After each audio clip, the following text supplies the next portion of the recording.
Hi, this is me, Wania, she, her.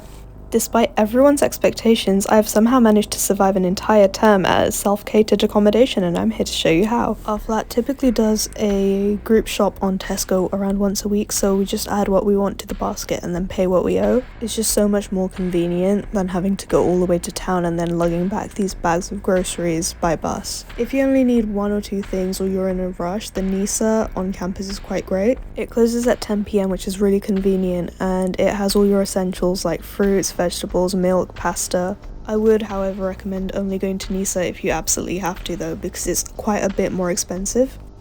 So right now I'm going to be making myself some lunch. I like to make it in bulk and then freeze it so I don't have to bother with it every single day. And as a uni student, I'm getting a bit sick of pasta, so I'm going to make biryani today. It's actually a lot easier than it seems, and I like to switch things up. Currently it is 1 in the morning.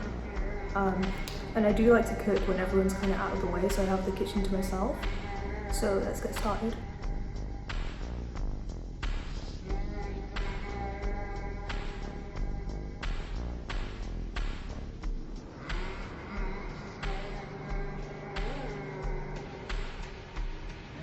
So this is my marinade, and I don't really eat meat anymore, so a good way to get protein in your diet is tofu, which is what I'm going to be using for my biryani.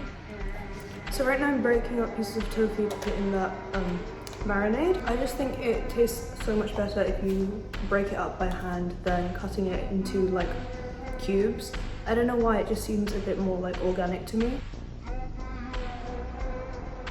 Now you just have to sort of make sure it's fully coated and let it sit for a while so it can really soak up all that flavour. While I was waiting, I also cut up some potatoes to put into the rice. They were quite old and growing weird bits on them, but honestly it's fine, you can just cut them off. And a good tip is actually not to peel off the skin. Not only does it save a lot of time and effort, but also the skin contains a lot of vitamins. After that, everything is pretty much cooked in this one pan, which is really easy and great because you don't have to do a lot of washing up. If you use a masala mix like I am, it will have really easy instructions on the back of the packet on how to prepare everything, but if not, I'll put them on the screen anyway. After that, all you really have to do is wait for it to cook down. This is a great time to clean everything up. Fair warning though, it does take quite a bit of time.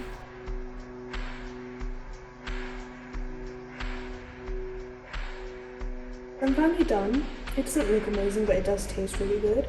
And I'm just gonna leave it to cool for a bit before I can put the lid on and put it in the freezer. For breakfast, I had some leftover yogurt from when I was making the biryani, so I decided to make a yogurt bowl with granola. Usually I would buy flavoured yogurt instead of using this plain one, but it's just one of the ways I am saving money in this cost of living crisis.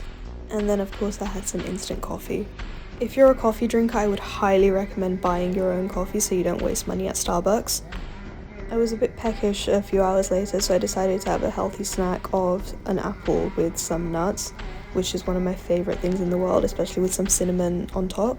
And I also made myself a cup of mint tea, which is really refreshing.